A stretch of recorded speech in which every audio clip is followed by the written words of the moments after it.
오늘도 매일의 기도를 통해 하나님께 더 가까이 나오신 여러분을 환영하고 축복합니다. 오늘도 주님과 동행하는 하루 되시기 바랍니다. 주님과 친밀한 교제를 갖는 시간 되시길 기도합니다. 오늘 하나님께서 우리에게 주신 말씀은 룻기 2장 13절의 말씀입니다. 한 절의 말씀이니 함께 합독하겠습니다. 함께 합독합니다. 룻이 이르되 내 주여 내가 당신께 은혜 입기를 원하나이다. 나는 당신의 하녀 중에 하나와 못하오나 당신이 이 하녀를 위로하시고 마음을 기쁘게 하는 말씀을 하셨나이다 하니라. 아멘. 오늘 이 아침 우리는 아무것도 아니지만 하나님께서 갚아주신다라는 주제로 말씀을 나눠보려고 합니다. 오늘 주제만 들어도 우리에겐 참 은혜가 됩니다. 우리는 아무것도 아닌 인생이지만 하나님께서 우리의 인생을 기억하시고 갚아주신다는 이야기를 오늘 제목을 통해 하나님께서는 우리에게 말씀하고 계신 것이죠.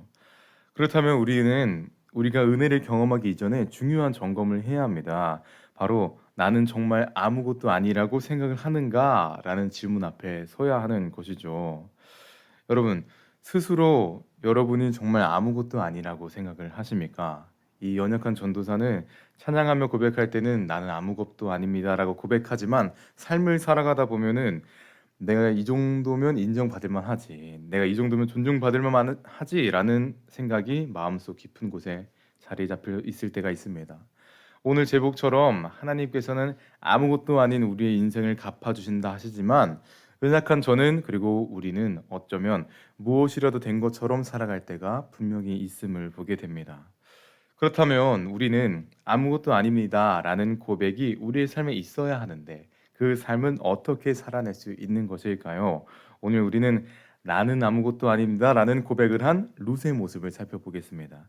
여러분께 부탁드립니다. 아무것도 아닙니다라는 고백으로 하나님의 갚아주심을 경험한 룻의 모습을 보시면서 우리 또한 하나님의 갚아주심을 경험하는 여러분 되시기를 기대하며 소망합니다.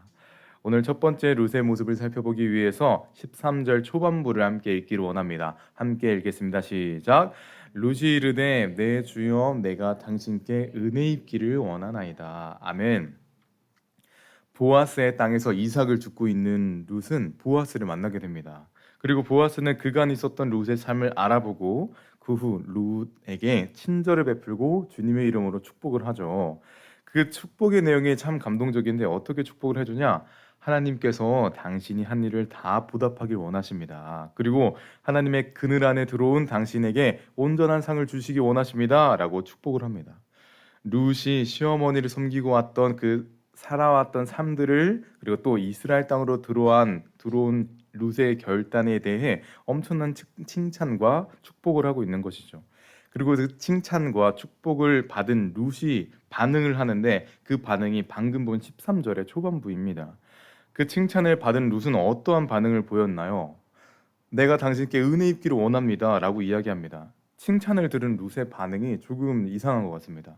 만약 성도님들께서 저에게 전사님의 지난 삶을 하나님께서 아시고 축복하실 거예요 라고 말씀해 주시면 저는 아이고 아닙니다.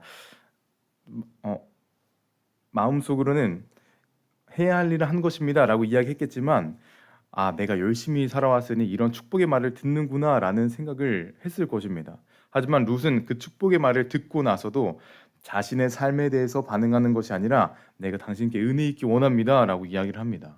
룻은 본인이 지금까지 해왔던 것에 대한 관심을 두는 것이 아니라 그저 내가 이 은혜 있기 원한다 라고만 이야기하는 것이죠. 룻이 이러한 모습을 보일 수 있었던 이유는 뭘까요? 바로 나는 아무것도 아닙니다 라는 마음이 있었던 것입니다. 남들이 칭찬하는 그 모습, 보아스가 칭찬하는 그 모습은 아무것도 아니다 라는 마음이 있었기 때문에 자신의 삶을 돌아보지 않고 오직 은혜를 갈망할 수 있었던 것이죠. 이것이 오늘 우리에게 주시는 첫 번째 메시지이자 나는 아무것도 아닙니다라는 삶을 살아낸 룻의 모습을 통해 볼 수 있는 첫 번째 메시지는 은혜를 갈망하는 삶을 살아야 한다라는 것입니다. 룻은 자신이 잘했던 모습을 생각하지 않고 그저 은혜를 갈망합니다. 이것은 정말 자신이 지나온 삶이 아무것도 아니라는 생각이 있기 때문에 할 수 있는 순수한 모습인 것이죠. 사실 우리에게도 이런 순수한 모습들이 있었습니다. 하나님을 만나고 얼마 안 됐을 때, 그리고 하나님의 첫사랑을 경험했을 때에는 그저 은혜를 갈망했었고 그 은혜를 경험했던 우리의 모습들이 있었습니다. 하지만 믿음의 연차가 생겨나고 교회에 봉사하고 사역을 하면서 우리는 우리가 해왔던 사역들을 세워보게 됩니다. 그리고 하나님이 부어주시는 그 은혜가 우리가 사역을 했기 때문에 받는 값이라고 생각할 때가 있었습니다. 그래서 우리는 은혜를 갈망하는 것보다는 사역한 것에 대한 보상을 받는다라고 생각하게 되는 것이죠. 돌이켜보면 갑자기 집에 찾아온 할머니나 삼촌 그리고 할아버지께서 주신 용돈을 받으면 그렇게 기쁘게 용돈을 받았던 것 같습니다. 하지만 나이가 들고 일을 하거나 아르바이트를 해서 월급을 받으면 그렇게 썩 기쁘지는 않았던 것 같습니다. 왜냐, 용돈은 그저 값없이 받았던 것이고 월급은 제 노동을 값으로 받은 것이기 때문이죠. 그런데 어느 순간에 우리는 하나님이 주신 은혜를 월급이라고 생각할 때가 있었던 것 같습니다. 하나님이 주신 은혜가 값없는 은혜가 아닌 나의 봉사와 땀의 값이라고 생각했던 것이죠. 하지만 여러분, 하나님의 은혜는 값없는 은혜임을 믿습니다. 우리가 잘하고 못하고를 떠나 하나님의 은혜는 준비되어 있고 우리에게 부어주실 것을 믿습니다.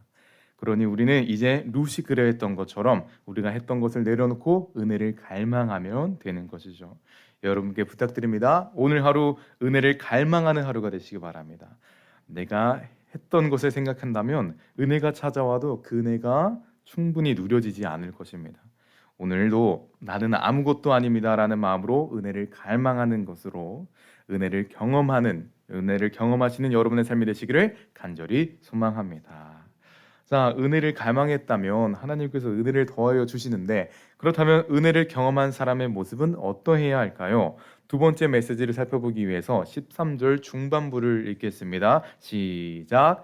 나는 당신의 하녀 중에 하나와도 같지 못하오니. 아멘.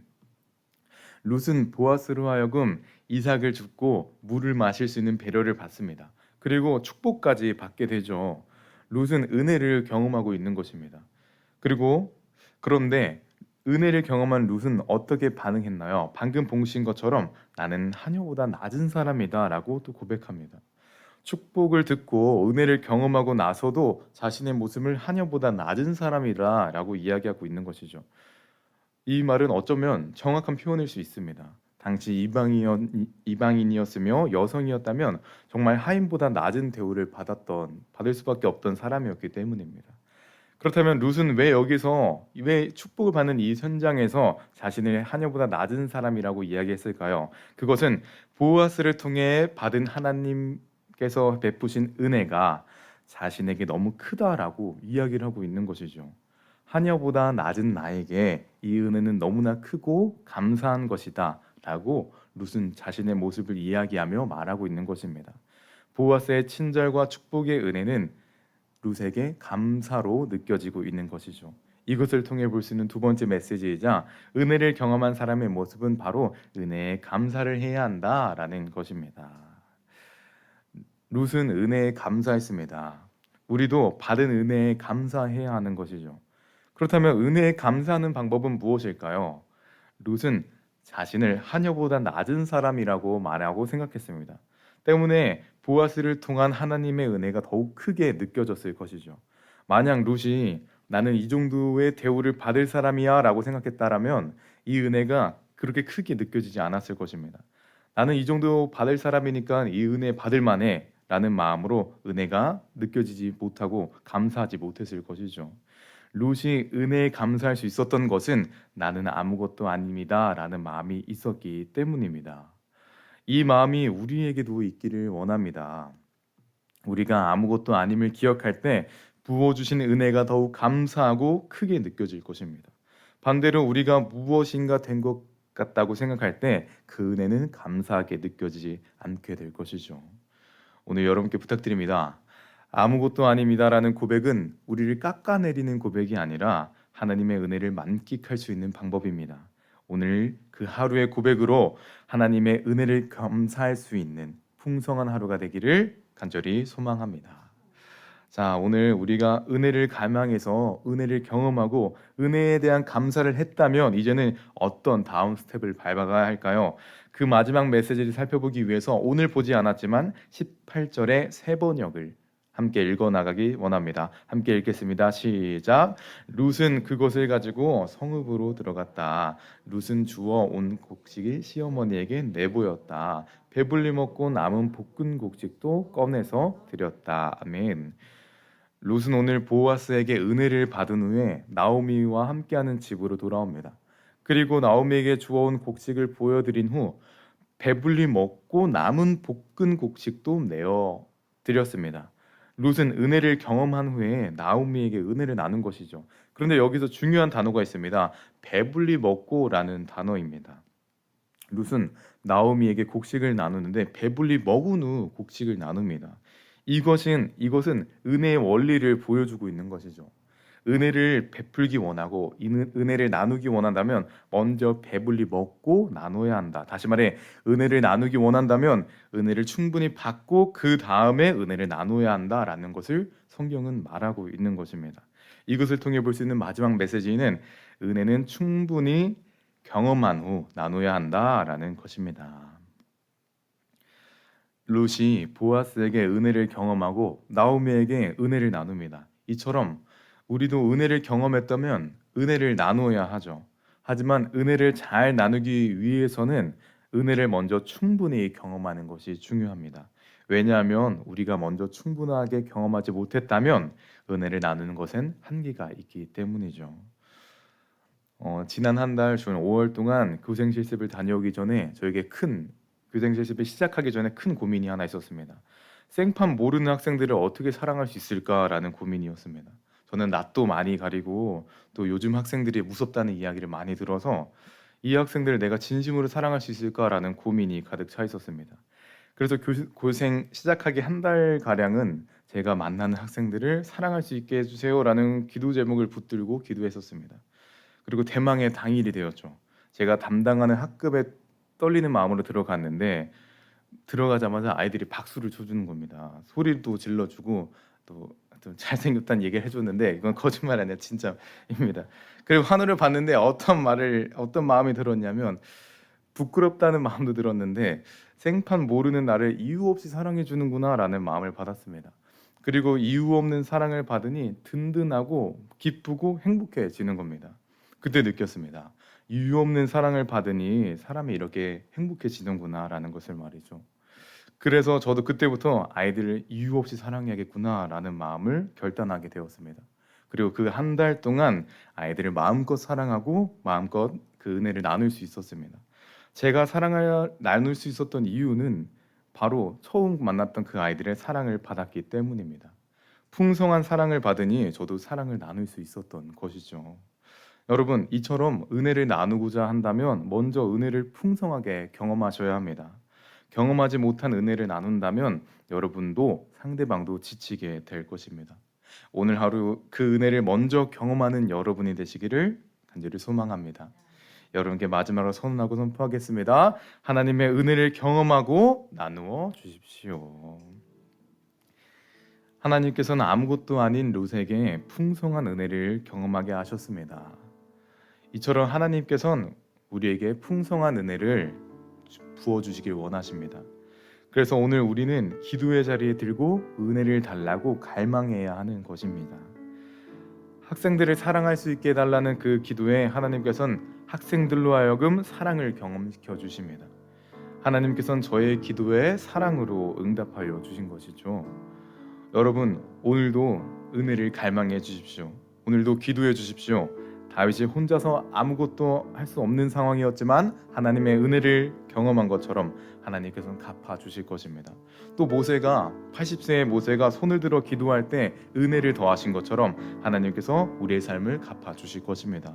이 시간 우리 함께 기도하기 원합니다. 기도할 때 은혜를 경험하는 우리가 되게 하여 주시고 풍성한 은혜를 경험한 후 그 은혜를 나누는 하루가 되게 해달라고 그 은혜를 갈망하는 시간이 되기를 함께 시간 기도하며 나가겠습니다. 오 주님 함께 하실 거라 믿습니다. 오 주님 은혜도 하실 주님의 은혜를 기대합니다. 주님의 풍성한 은혜를 경험하는 주님의 풍성한 은혜를 얻을 수 있는 하나님의 사람 되게 하여 주시옵소서. 주님 풍성한 은혜를 경험하기 위해서는 어때야 합니까? 주님의 은혜를 갈망해야 합니다. 그 은혜를 갈망할 수 있는 하나님의 사람 되게 하여 주시고 그 은혜를 갈망할 수 있는 믿음의 사람 되게 하여 주시옵소서. 주님 오늘도 기도하며 나가는 하나님의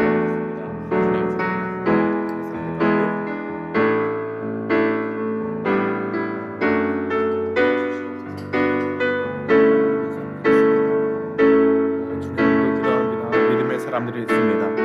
주님 은혜를 갈망하는 하나님의 사람, 은혜를 원하는 그 믿음의 사람들 가운데 풍성한 은혜를 더하여 주시고 그 다음에 주님의 은혜를 나눌 수 있는 하나님의 사람들 되게 하여 주시옵소서.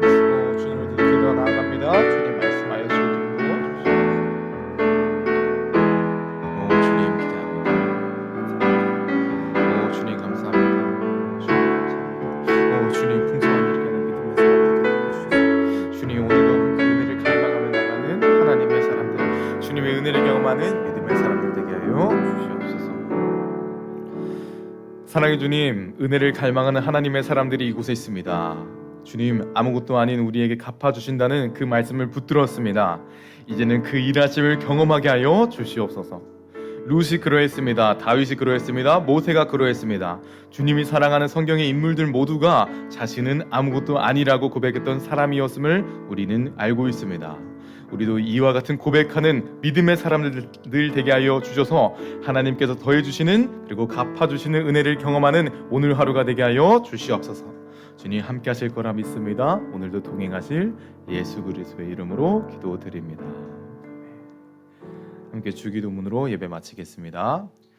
하늘에 계신 우리 아버지여, 이름을 거룩히 여김을 받으시며 나라의 마으시며 뜻이 하늘에서 이루어진 것 같이 땅에서도 이루어질라.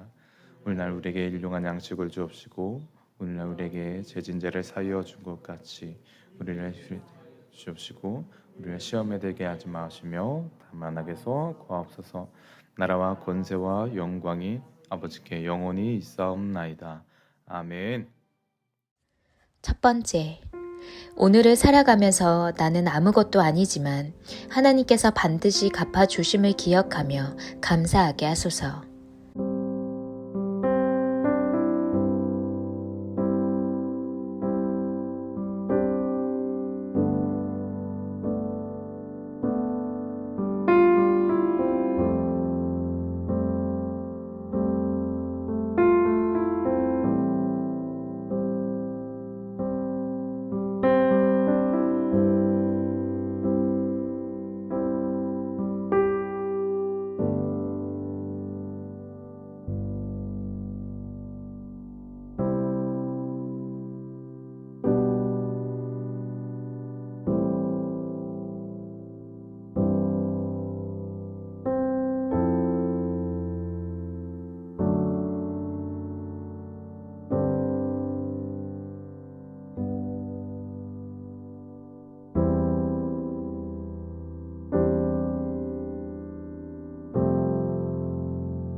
두 번째, 모든 환우들에게 다윗의 자손을 외쳐 부르던 맹인의 간절함을 허락해 주옵시고 병 낫기를 위하여 지붕을 뚫고 주께 데려가는 만남의 축복을 허락해 주소서.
세 번째, 교회 안에 각 공동체 가운데 성령 안에서 한 마음을 허락하소서. 맡겨진 사명을 감당하도록 지혜와 능력을 주시고 풍성하고 아름다운 열매들을 맺게 하소서.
네 번째, 금요 성령 집회를 통해 나누어지는 큐티 학교를 통해 성경이 나를 해석하는 은혜를 허락하소서.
다섯 번째, 모든 예배마다 성령님 기름 부으심으로 함께 하소서. 하나님을 만나는 축복을 허락하시고 연약한 이들이 강화해지고 치유를 받으며 하나님께 더 가까이 나아가는 은혜를 허락하소서.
하나님께서 우리의 기도에 영광 받으셨습니다. 이제는 우리의 삶을 통해 하나님의 영광이 되시기 바랍니다.